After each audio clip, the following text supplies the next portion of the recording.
রাহমাতুল্লাহি ওয়া বারাকাতুহু। সম্মানিত দর্শক, আজকে যে বিষয়টি নিয়ে আলোচনা করব সেটা হলো পালানো নিয়ে। কখন পালাবেন? কেন পালাবেন?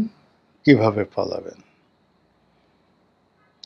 এই পালানোর যে ঐতিহাসিক কাহিনী, বিশেষ করে রাজনীতিতে যে পালানোটা কতটা অপরিহার্য। এমন ধরুন এই যে আজকের যে টপিকটা, ঠিক এরকম টপিক নিয়ে আমি অন্তত ১০ বার লিখেছি। মানে একেকবার যে পত্রিকায় কলামগুলো লিখেছি আনুমানিক ২,০০০ শব্দ। তো ১০,০০০ শব্দ লিখেছি। আবার বিভিন্ন জমাতে, শেখ হাসিনার জমানাতে এরকম যখন কনটেন্ট করেছি, এরকম পালানো নিয়ে আজকে যে বিষয়গুলো নিয়ে বলব, ঠিক এইভাবে ১০-১২ বার বলেছি। জনাব ইউনূস সাহেবের জমানাতে এরকম ১০-১২ বার বলেছি, আর তারেক রহমান সাহেবের জমানাতে এই ১ম বললাম। একই কথা, কিন্তু স্মরণ করিয়ে দেওয়া মানুষকে। এবং এটা খুবই গুরুত্বপূর্ণ। এটা যে বর্তমান যারা শাসক তাদেরকে ইন্ডিকেট করে বলা, নট লাইক দ্যাট। এটা আপনার জন্য প্রযোজ্য, আমার জন্য প্রযোজ্য, সবার জন্য প্রযোজ্য। অর্থাৎ মানুষ যদি পালানোর কথা চিন্তা করে, পালানোর পরিণাম চিন্তা করে, কী কারণে মানুষ পালায়, সেটা যদি ভাবে, তাহলে আসলে একজন মানুষকে পালাতে হয় না। এই গেল একটা কথা। দ্বিতীয় কথা হলো যে আমাকে যেকোনো মুহূর্তে, যেকোনো পর্যায়ে, নিয়তির নির্মম পরিহাসে হোক, আপন কর্মগুণে হোক, পালানো লাগতে পারে, প্রয়োজন হতে পারে। তো সেক্ষেত্রে যারা বুদ্ধিমান মানুষ, তারা বিজয়ের ব্যাপারে যতটা আশাবাদী, সমহারে পরাজয়ের ব্যাপারে ততটা সতর্ক থাকে। তারা যেকোনো জিনিস জয়লাভের পর দখল করবে, ভোগ করবে, এই ব্যাপারে যতটা আনন্দিত থাকে, তার সঙ্গে সঙ্গে কোনো কারণে পরাজিত হলে যেন নিরাপদে, নির্ভীকভাবে, নিশ্চিন্তে, নির্ভাবনায় পালাতে পারে, এই চিন্তা তারা করে এবং সেভাবে ব্যবস্থা হয়। আপনি ধরুন পৃথিবীর যতগুলো রাজপ্রাসাদ দেখেন, বাকিংহাম প্যালেস, এরপর হোয়াইট হাউস, ফ্রান্সের এলিসি প্যালেস, তারপর ধরেন ভারতের রাজভবন, আমাদের বঙ্গভবন, গণভবন, সব জায়গাতেই কিন্তু পালানোর পথ আছে, সুড়ঙ্গ আছে, বাংকার আছে। কোনো কারণে বোমা হলো, কিছু হলো, যেন আপনি এমনকি সংসদের মধ্যেও বাংকার আছে। তো এই বাংকারের মধ্যে আপনি পালিয়ে থাকবেন নির্দিষ্ট সময়, এবং ওই বাংকারের ভিতর দিয়ে আবার আলাদা গুপ্ত সড়ক আছে, যেটা দিয়ে আপনি একটা নিরাপদ দূরত্বে গিয়ে পালিয়ে যাবেন। এবং এটার ডিজাইন একেবারে নির্দিষ্ট কিছু লোকের হাতে সিক্রেটলি থাকে। যেমন বলা হয় না, সরকারের সিক্রেট সার্ভিস, তো এই গোপন সংস্থা থাকে, তাদের হাতে এই জিনিসগুলো থাকে, এর বাইরে অন্য কেউ জানতে পারে না। এমনকি যিনি প্রধানমন্ত্রী হন বা যিনি রাষ্ট্রপতি হন, তিনিও এই জিনিসগুলো জানেন না। যখন এই ধরনের ক্রাইসিস হয়, পালানোর প্রয়োজন পড়ে, তখন সেই রাষ্ট্রের কর্তা ব্যক্তিরা এই কাজগুলো করেন। তো এটা শুধু আজকের নয়, হাজার হাজার বছর আগে আপনি দেখুন পিরামিড তৈরি হয়েছে, সেই পিরামিডের মধ্যেও গুপ্ত পথ আছে। তারপর চায়নার গ্রেট ওয়াল, সেখানে সুড়ঙ্গ আছে। তাজমহলের মধ্যে সুড়ঙ্গ আছে, মমতাজ মহলের মধ্যে সুড়ঙ্গ আছে, দিল্লি ফোর্টের মধ্যে সুড়ঙ্গ আছে, সুলতান সুলেমানের টপকাফে প্রাসাদ, সেখানে সুড়ঙ্গ আছে। সব জায়গাতে সুড়ঙ্গ আছে, বাংকার আছে। এবং এই জিনিসটা একেবারে সামনে চলে আসলেও প্রধানমন্ত্রী তারেক রহমান সাহেবের জন্য একটা বাড়ি তৈরি হচ্ছে, এবং সেই বাড়িতে বাংকার থাকবে, সুড়ঙ্গ থাকবে, এই খবর চলে আসছে। সবাই দেখুন বললো, সি সি সি সি সি, কেন প্রধানমন্ত্রীকে পালাতে হবে, তাকে কেন বাংকারে যেতে হবে? এটা আসলে মানে একটা রাষ্ট্রীয় কালচার।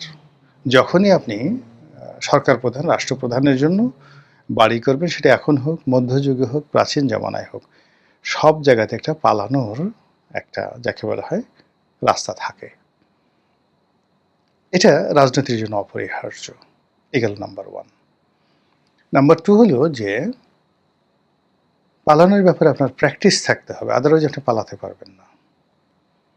পৃথিবীর অনেক বড় বড় বিজেতা, বিশ্ববিজয় বীর, তারা সফল হয়েছে কেবলমাত্র নিরাপদে সময় মতো পালিয়ে যাওয়ার নিদারুণ দক্ষতার কারণে।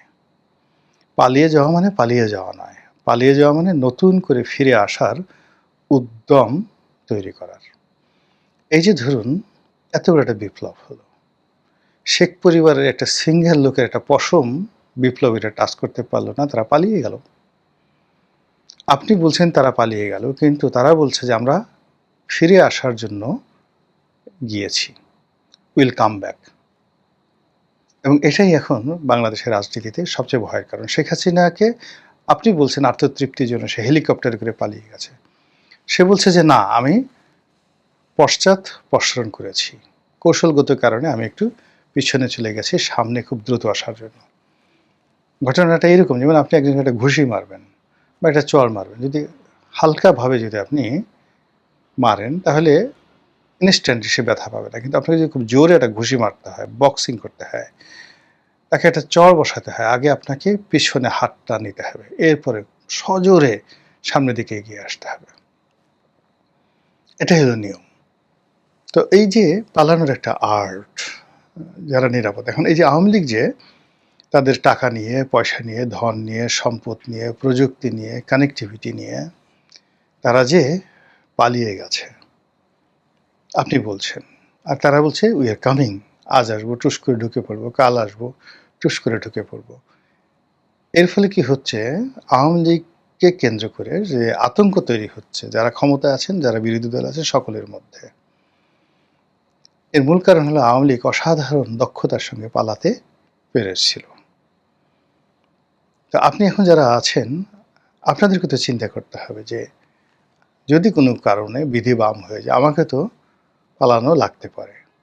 এই চিন্তা করাটা খারাপ কিছু নয়, যে কোনো কারণে হতে পারে, যে কোনো কারণে হতে পারে, কিন্তু আপনার একটা ওয়ে থাকতে হবে যে আমি কোনো অবস্থাতেই নিঃশেষ হব না, ধ্বংস হব না, আমাকে আবার ফিরে আসতে হবে রাজনীতিতে, ফিরে আসতে হবে দেশের কল্যাণে, এবং এই জন্য পরিস্থিতি সামাল দিতে আমাকে ব্যাকফুটেজে যেতে হবে। ইতিহাসের কয়েকজন বিখ্যাত লোকের নাম বলি। এক নম্বরে আপনারা সেই যে রবার্ট ব্রুশের কথা শুনেছেন, যে বহুবার পরাজিত হয়েছে, যুদ্ধক্ষেত্র থেকে পালিয়ে গেছে, তারপর আবার ফিরে এসেছে, এবং সর্বশেষবার তিনি যখন যুদ্ধ করতে এলেন তিনি ইন্সপায়ার্ড হয়েছেন একটা মাকড়সা দ্বারা। তিনি দেখলেন বহুবার একটা মাকড়সা তার জাল বিস্তার করার চেষ্টা করছে, কিন্তু পারছে না, এবং সর্বশেষ সে সেই জালটা বিস্তার করছে এবং সফল হলো। আচ্ছা, রবার্ট ব্রুশ বাদ দিয়ে প্রাচীন দুনিয়াতে হানিবল বার্কা পৃথিবীর সর্বকালের সেরা বীরদের মধ্যে প্রধানতম। তিনি যে কাজটি করতে পারতেন, প্রয়োজনে তিনি পশ্চাৎপদ হতে পারতেন, পশ্চাৎপসরণ যেটাকে বলা হয়, যুদ্ধক্ষেত্র থেকে পালিয়ে যেতে পারতেন, আর দ্বিগুণ, তিনগুণ, চতুর্গুণ শক্তি নিয়ে আবার ফিরে আসতে পারতেন। ইভেন খালিদ বিন ওয়ালিদ, তার যে ক্ষিপ্রতা ছিল, দক্ষতা ছিল, তিনি যুদ্ধের ময়দানে বিদ্যুতের গতিতে সামনে এগিয়ে যেতে পারতেন এবং বিদ্যুতের গতিতে পেছনে পালানোর ভান করে যুদ্ধরত সৈন্যদের মধ্যে বিভ্রান্তি ছড়িয়ে দিতে পারতেন। তারপর হঠাৎ করে ইউটার্ন নিয়ে প্রচণ্ড শক্তিতে আক্রমণ করে তিনি এক একটা ইতিহাস তৈরি করতে পারতেন। আর আমাদের পাক ভারত উপমহাদেশের বিখ্যাত শেরশাহ,